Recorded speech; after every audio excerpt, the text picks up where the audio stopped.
It started with a will I was never supposed to see. My name's Owen. I'm 34, single, and living in a modest one-bedroom apartment about 30 minutes from where my parents live. Or lived, I guess. It's complicated now. I work full-time as an IT consultant, remote, which is both a blessing and a curse. And for the last 5 years, I've been the unofficial caretaker of my aging parents. Grocery runs, scheduling their appointments, covering bills when Social Security didn't quite stretch far enough. I did it all, quietly and without resentment. Or at least, not at first. My younger sister, Melody, is 31. She's the golden child. Always has been.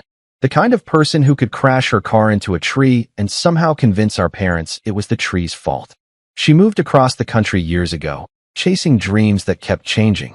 First it was fashion design in LA, then yoga certification in Oregon, then opening a vegan bakery in Austin. Now she's back in our hometown. Temporarily, she claims, living rent-free in a friend's spare bedroom and floating between passion projects. Translation: unemployed, but very active on Instagram. Our parents, Bill and Linda, never stopped doting on her. I don't think they know how not to. Even when Melody didn't call for months, even when she missed Dad's birthday 3 years in a row, they made excuses for her. She's just finding herself, Mom would say, as if Melody were some lost sock. I used to roll my eyes, but I kept my mouth shut. That's always been my role in this family. Keep things running, don't rock the boat. I didn't grow up bitter. Honestly, I thought I'd made peace with it. Melody was always the emotional investment. I was the safety net. I showed up, I stayed stable. Maybe I even took some pride in being the one they could rely on when things got tough. Dad's knees started giving out. I installed railings in the bathroom. Mom's blood pressure spiked. I took her to every checkup. When their heater broke in the dead of winter, I paid for the repair, no questions asked. I didn't expect anything in return. Not really. But there's a difference between not expecting something and being slapped in the face by what you don't get. It started subtly. A few months ago, Melody came back into town for a few weeks to reconnect. I wasn't thrilled, but I told myself it wouldn't affect me. We were adults now. We could coexist. At first, things were fine. She'd show up at Mom and Dad's with takeout, post pictures of quality family time, and then vanish for days. I'd still be the one driving Dad to physical therapy, picking up their prescriptions, and refilling the fridge. Melody would swing in just as I was about to leave and say something like, "Ah, Owen, still doing the groceries? You're such a good son." It never sounded sincere. Always just a little too sugary. Then, about a month into her visit, I started noticing small shifts. Dad mentioned Melody had offered to help them sort out their paperwork. Mom started dropping weird comments, like, Melody's got a really strong sense of responsibility now. She's changed a lot. I'd nod politely and change the subject. "What paperwork?" I asked once. "Oh, just organizing some old files," Mom had said, waving it off. Just making sure everything's in order. We're not getting any younger. I didn't push. I probably should have. The first real punch to the gut came on a rainy Thursday. I'd stopped by after work to drop off some groceries. Mom was in the kitchen, fussing with dinner, and Dad was asleep in his recliner. Melody wasn't around. The envelope was sitting on the kitchen table, half hidden under a stack of magazines. Cream-colored, thick paper. Not the kind of envelope you throw away. I wasn't snooping. I swear I wasn't. But when I set the bag of apples down, the magazines shifted, and the envelope slid into plain view. My name was on it. Not handwritten, typed. That struck me as odd. I picked it up. Inside was a copy of their will. Now, let me be clear, I wasn't looking for money. I never asked for a dime. If anything, I assumed everything would be split 50-50 between Melody and me. Or maybe 60-40, given the history. But the words on that page hit me like a brick to the chest. To our beloved daughter, Melody, we leave the family home and all its contents. No mention of me. No equal split. Not even a token gesture. Just the house. All of it. To her. I stood there in the kitchen for a long time. I think Mom said something about dinner being ready, but it sounded far away, like I was underwater. The buzzing in my ears drowned out everything else. They gave her the house. The same house I'd been maintaining, shoveling the driveway in winter, mowing the lawn every Saturday like clockwork. The same house I'd paid to renovate 2 years ago when the upstairs bathroom flooded. The house I practically lived in more than my own place. And they gave it to her. That night, I didn't confront them. I couldn't. My hands were shaking too much.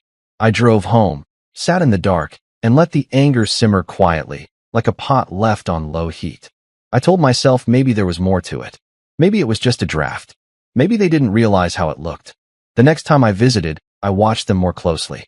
Every word, every glance between them and Melody felt tainted now. She'd flash her perfect smile and say things like, "Don't worry, I'll take care of them when the time comes." And Mom would beam like she'd just been handed a grandchild. They never brought up the will, and I didn't ask. But something inside me shifted. A quiet detachment. I started pulling back. Instead of restocking the fridge weekly, I switched to bi-weekly. I stopped paying the utility bills directly and left them in their mailbox with a note. "Let me know if you need help paying this." They didn't notice at first. Or if they did, they didn't say anything. Melody was around more, playing the role of the dutiful daughter, at least when it was convenient for her. But I knew her. I knew the way she flaked on commitments and disappeared when things got hard. I was just waiting for the mask to slip. And then, 2 weeks ago, it happened.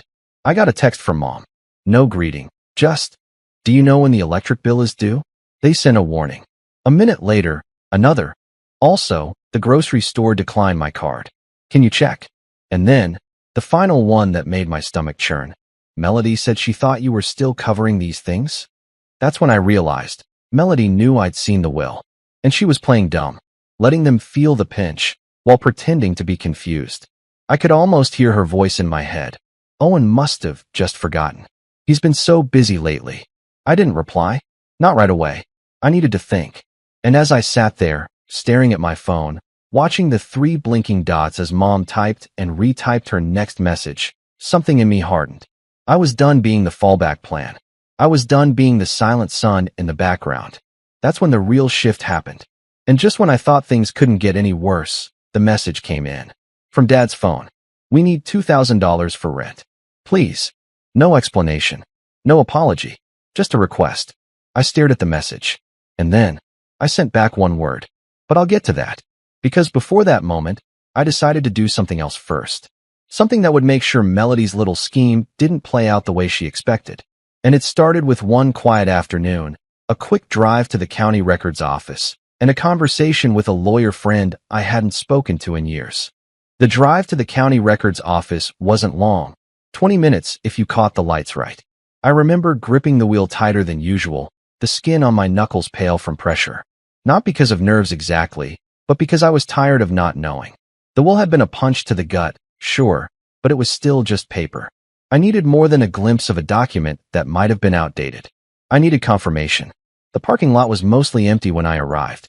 It smelled like wet concrete and stale coffee inside the building, somewhere between a DMV and a waiting room from a 90s sitcom. The receptionist didn't even look up when I asked for a copy of my parents' property deed and will, just pushed a clipboard toward me and asked for proof of relation. I handed over my ID and explained I was their son. A few minutes later, I was sitting on a faded vinyl chair with a manila folder in my lap, heart pounding harder than it should have. I opened it. There it was. The official deed transfer was pending, to Melody's name, scheduled to go through within the next 3 months. And the will?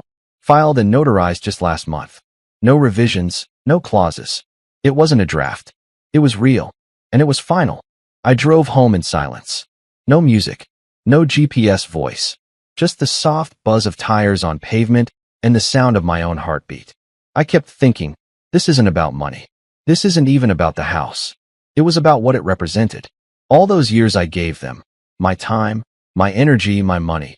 All of it meant nothing the moment Melody batted her eyes and played responsible daughter for a few weeks. They saw what they wanted to see. Or maybe they always had. But I still didn't say anything. Not yet. Instead, I decided to test something. I stopped by their house that weekend, like usual, and watched.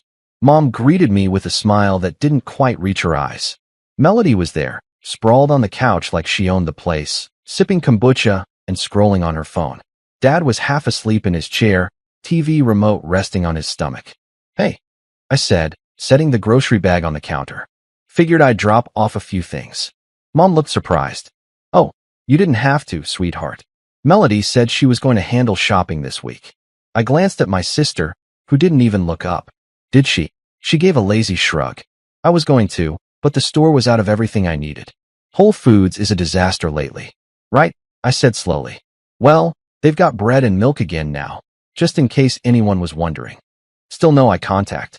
She just chuckled and kept scrolling. Mom bustled around the kitchen, pulling things from the bag. You're such a lifesaver, Owen. Always so dependable. I hated how that used to make me feel good. I left early that day. Something inside me was cracking, and I didn't trust myself to keep my mouth shut much longer. The final straw came the following Friday. I got a call from my dad, rare enough that I picked up on the first ring. Hey, Owen, he said, voice gravelly with age. Got a favor to ask. Sure, I said automatically. What's up? Well, your sister's been working really hard helping us out lately. That alone made me pause. Okay, and we were thinking, maybe it's time she got a little break. Some time to herself, you know? I had no idea where this was going. Right. So, we were wondering if you could give her your car for a bit. Just for a few weeks. She's been driving mine, but it's not in great shape, and we figured you work from home, so you probably don't need yours much. I blinked. You want me to give her my car? Not give, just lend. Temporarily. She's got some errands, maybe a job interview or two coming up, and she doesn't even have a license in this state. I cut in. There was a pause. Well, she's working on that. I stared at the wall. Dad, that car is paid off. It's mine. I need it for appointments, errands. You want me to walk so Melody can float around town for imaginary job interviews? Don't be like that, he said quietly. I hung up. No yelling. No explanation. I just ended the call. And that was the moment I knew. This wasn't accidental. It wasn't a miscommunication or a misunderstanding or any of the excuses I'd been feeding myself for months. They didn't see me as the responsible son anymore, if they ever had. I was the utility, the bank, the spare wheel. And Melody? She was the princess. The one who'd changed, the one who meant well, the one who deserved things just for showing up. A few hours later, I got a text from her. Sorry if Dad caught you off guard. I told him you might be weird about it. Let me know when I can pick up the keys. I stared at the screen for a long time. I didn't reply. Instead, I logged into the shared grocery delivery account I'd been using for my parents for years and deleted my payment info. I called the pharmacy and transferred Dad's prescriptions to a location closer to me. I suspended the auto pay on their electricity and phone. And then I blocked Melody's number. Not out of spite. Not yet. But because I needed silence. I needed space to think. Over the next 2 weeks, the texts from Mom started to shift. First it was confusion. Owen, did the grocery order not go through? Then worry. Honey, I think something's wrong with the electric bill. We got a notice. And finally, desperation. We need $2,000 for rent. Please. Rent.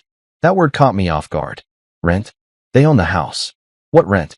Then it clicked. They'd taken out a reverse mortgage. Probably not long ago. Probably Melody's idea. Just a little extra cash to make things easier.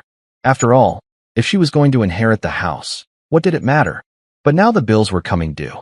And with me out of the picture, there was no one left to float them. The silence must have unnerved them. Because for the first time in a long while, they didn't just text, they showed up.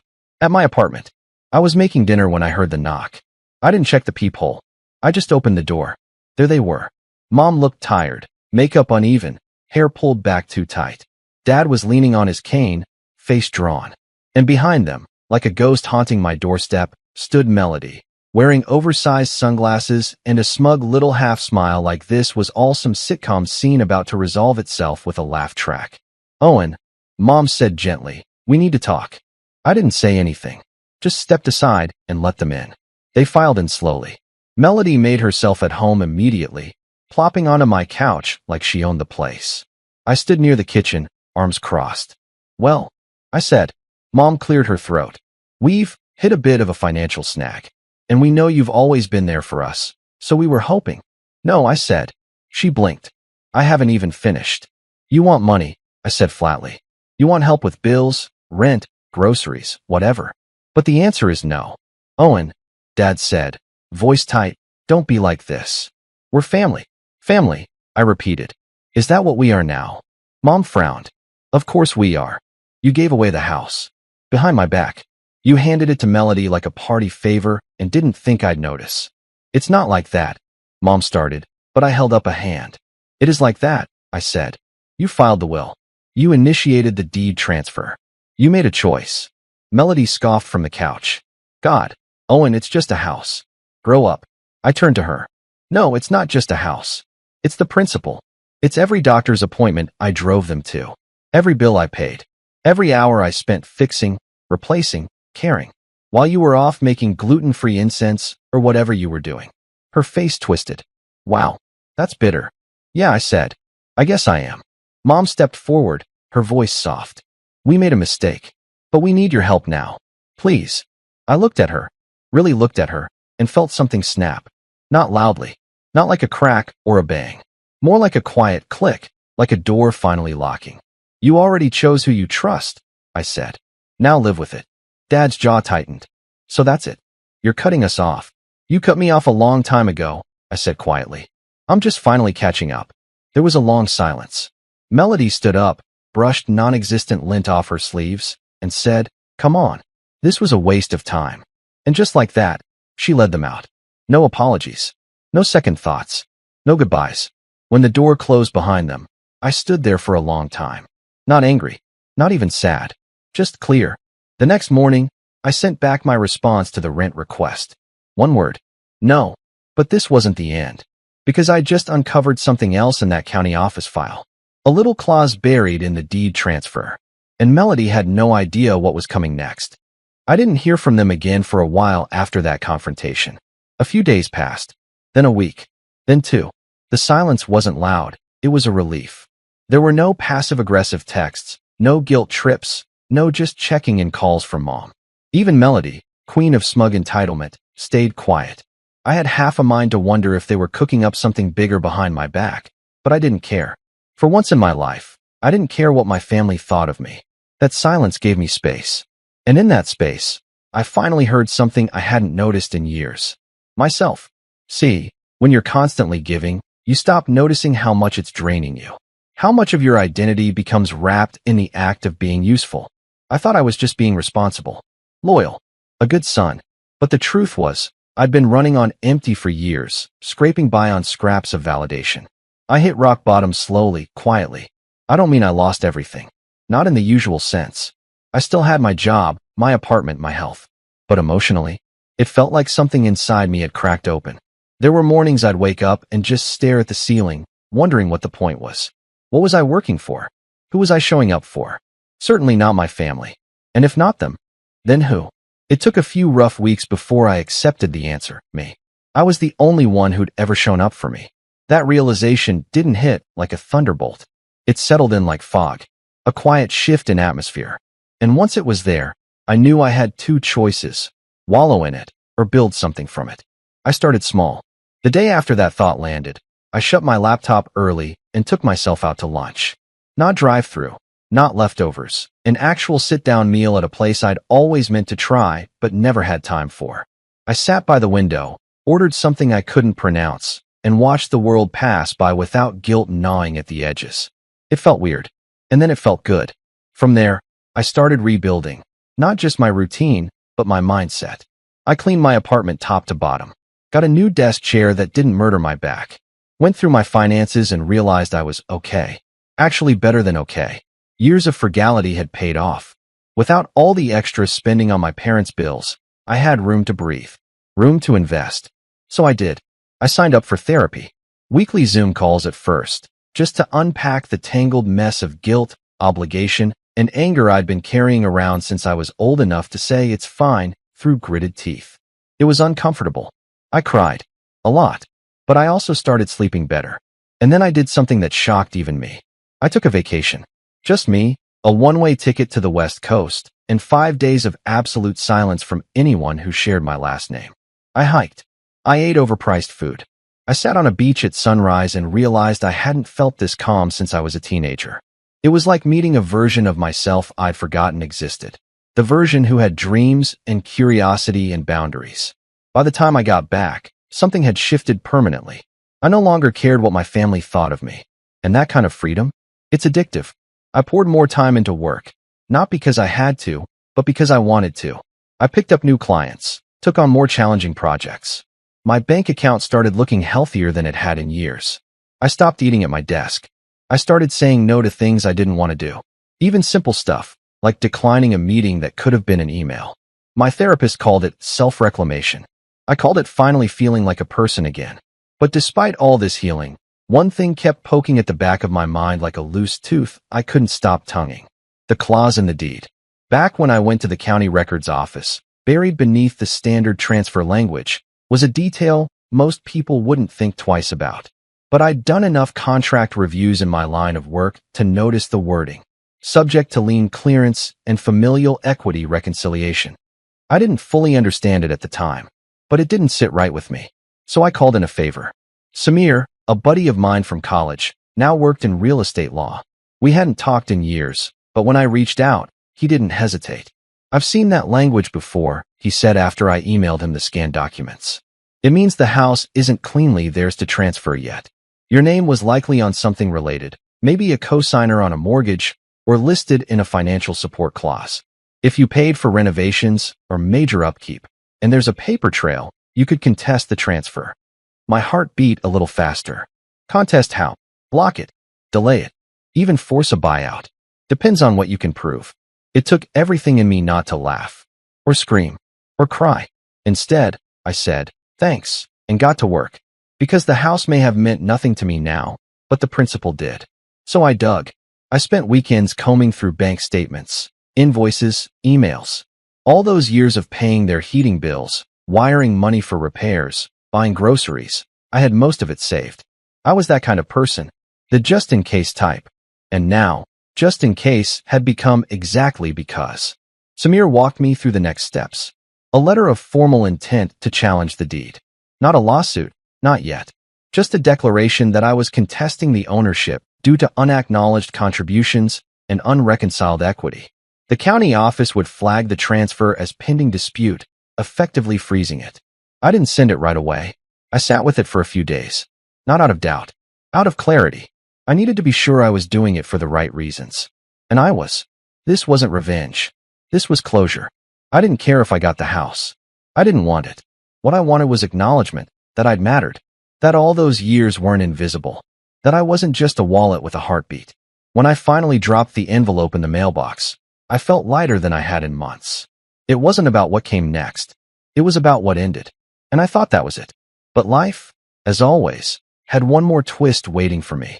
Because just when I thought they were done trying to pull me back in, Melody showed up again.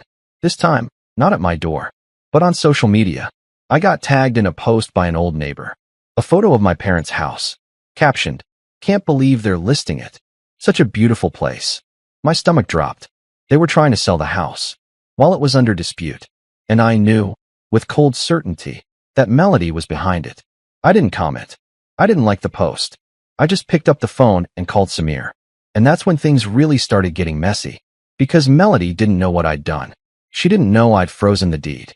She didn't know the sale would be blocked. She didn't know I held the final piece. And when she found out, oh, she was going to lose it. The listing went live 2 days later. I wasn't following Melody, of course. But the internet has a way of delivering what you're trying to avoid. An old classmate sent me a screenshot with the message, "Your folks moving? Thought you'd be the one selling it." The image was unmistakable. Our childhood home, repainted in a trendy shade of gray, the flower beds tidied up, a wide-angle shot that made the tiny backyard look like a country estate. The caption beneath it? Charming family home, lovingly maintained, recently updated. Contact Melody for a private showing. I stared at it for a long time, my fork frozen in midair over a plate of cold leftovers. She was trying to sell the house. The house that wasn't legally hers. The house I'd spent years taking care of. The house they'd quietly gifted her behind my back. That was the moment I knew this wasn't just greed. It was arrogance. Melody genuinely believed she could get away with it. That I would just fade into the background like I always had. But this time, she was trying to profit off my silence. And she had no idea I'd already pulled the pin. I called Samir that same night. "She's trying to list the house," I said, pacing the length of my apartment like a caged animal. "She's got it up on public real estate platforms. She's staging open houses. She's acting like this is a done deal." Samir, calm as ever, didn't even flinch. "Did the county clerk update you?" "Not yet. They will soon," he said. "The dispute filing is active. Once the agents try to process the sale, the title flag will freeze everything." "And she has no idea?" Nope, he said, a bit of satisfaction in his voice. From her side, it'll look like a sudden legal snag. She'll panic. I sank into the couch, heart pounding. Good. But I wasn't satisfied with just good. Not yet. For the first time in years, I wasn't just reacting, I was planning. I could feel the momentum shift. And I knew, if I played this right, Melody's entire little fantasy empire was about to implode. But to make it truly unforgettable, I needed more than just legal filings. I needed to understand her game, and then break it. So I started digging. Melody, for all her flakiness, was always terrible at covering her tracks. Her Instagram was practically a diary. I followed her business account from a burner profile and found gold almost instantly. She was already boasting about the sale, exciting things ahead, saying goodbye to the past to make room for new chapters. DM if interested in a turnkey property. A day later, a selfie in front of the house. Open house this weekend. Manifesting good energy for the next owner. I almost laughed. She was acting like she owned the place, like the years I spent fixing it up had been a favor to her. And the comments, the comments, were filled with her enablers. So proud of you, Mel. You deserve this. New beginnings. It's your season, girl. I took screenshots of everything. And then I kept digging. Turns out, Melody hadn't listed the house herself. She was using a friend, some ex-flame turned amateur real estate agent, who was clearly doing her a favor. The website linked to his brokerage, and with a few clicks, I had his name, his license number, and his contact info. I didn't reach out directly. Not yet. But I made a note. If he was dumb enough to go to escrow without checking the title first, he was in for a rude awakening. Now came the hard part, waiting. I had no idea how quickly the freeze would trigger once someone tried to move on the sale. It could be days. It could be hours. But I wasn't just going to sit back and twiddle my thumbs. So I got proactive. I called a former neighbor, Mrs. Albright. Sweet woman, mid-70s, lived across the street for as long as I could remember. She and my mom used to trade garden tips. She always liked me better than Melody, though. Could never keep it a secret. Mrs. Albright. I said when she picked up, "How are you?" "Oh, Owen," she chirped. "Haven't heard from you in ages. Are you still working those computer jobs?" "I am," I said with a chuckle. "Hey, listen, I wanted to ask a favor." I explained the situation, well, the cleaner version of it. That Melody was trying to sell the house, that I had legal reason to block the sale, and that there might be an open house soon. I asked her to keep an eye on things and call me if anything seemed off. She didn't hesitate. "I'll call you the second I see a for sale sign go up." Sure enough, 2 days later, she did. "It's up," she said flatly. Big white sign, balloons, the whole thing. And Melody was out there earlier with some fella in a tight jacket. I think he called her babe. "Thanks, Mrs. Albright." I didn't go that day. I wanted her to have her moment. I wanted her to parade around, giving smug little tours of my parents' living room, talking up the original crown molding like she even knew what that was. I wanted her to feel like she was winning, because that's what would make the crash hit harder. Instead, I sent an email to the real estate agent. Subject: Urgent, Property Title Dispute, 44, Sycamore Lane. Body: Dear Mr. Pruitt, I'm writing to inform you that the property located at 44, Sycamore Lane is currently under a title dispute filed with the county clerk's office. I strongly recommend you verify the status of the deed before proceeding with any sale or transfer. Please consider this your formal notice of dispute. Sincerely, Owen Clark. No threats. No drama. Just facts. Samir approved the wording. Said it was legally unshakable.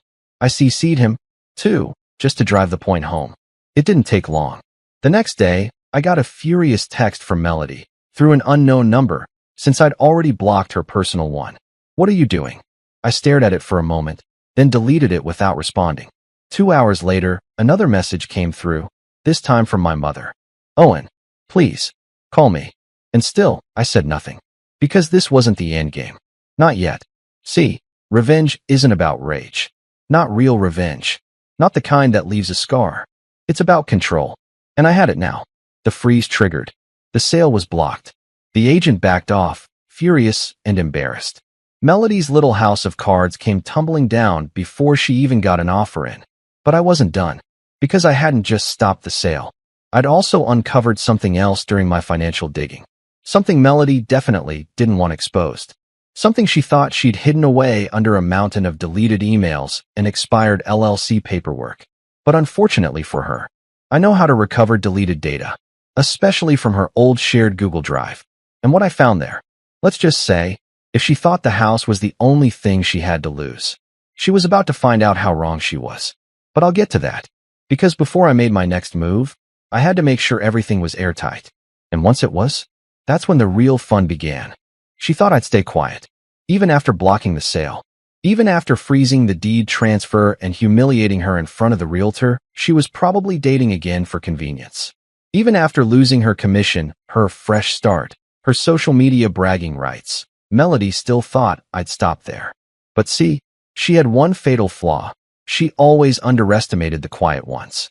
While she was busy staging open houses and floating candles in mason jars to create aesthetic vibes, I was piecing together the final part of my plan. And it all came down to that digital footprint she thought she'd erased. I'd remembered an old shared Google Drive folder. Back when she was trying to launch her first wellness coaching business, one of many failed ventures. She'd asked me to help with her tech setup. I created the drive, added her, and then forgot about it. Years passed. She must have assumed I deleted it, or that I wouldn't think to look. But when I searched my email archive and recovered the link, it still worked. And inside that folder, gold. Buried under spreadsheets and half-baked brand mood boards were financial records from her failed ventures, Venmo receipts, bank statements, invoices, and more importantly, records of loans. One in particular caught my attention. A $22,000 loan from our parents' joint retirement account.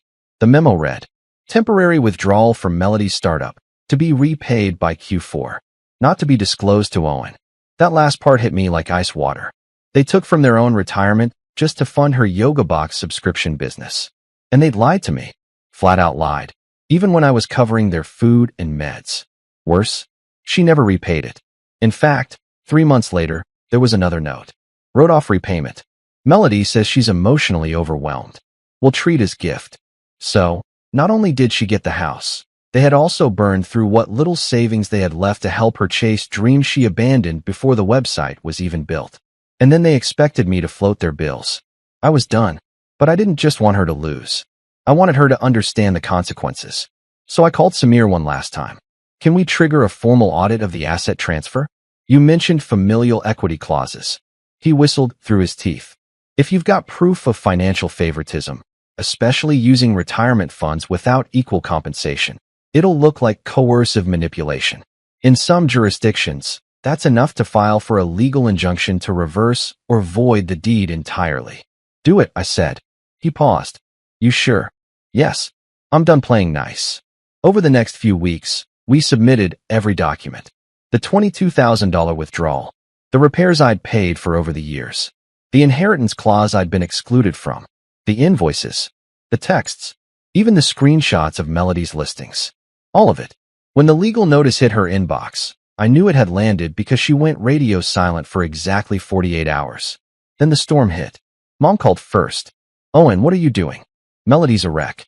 She's crying. She's overwhelmed. She says you're trying to ruin her life. I stayed quiet until she stopped sputtering. Then I calmly said, she tried to sell a house that wasn't legally hers. She drained your savings. She blocked me out of a will after I spent years taking care of both of you. This isn't revenge. It's reality. She's your sister. No, I said. She's a scam artist who finally got caught. Dad tried calling next. I let it ring. Melody sent me a barrage of texts from a new number. I only read the first one. I hope you're happy. You destroyed everything. You always wanted to be the favorite. Congrats. I muted the thread. Then I got a call from Samir. She's folding, he said. Her lawyer's trying to negotiate. Good, I replied. Make them squirm. We didn't settle. We didn't negotiate. We forced her hand. Under pressure from the title freeze, the financial records, and the looming audit, Melody formally relinquished the deed transfer. The county voided the pending handoff. She lost the house. Just like that. But I wasn't done.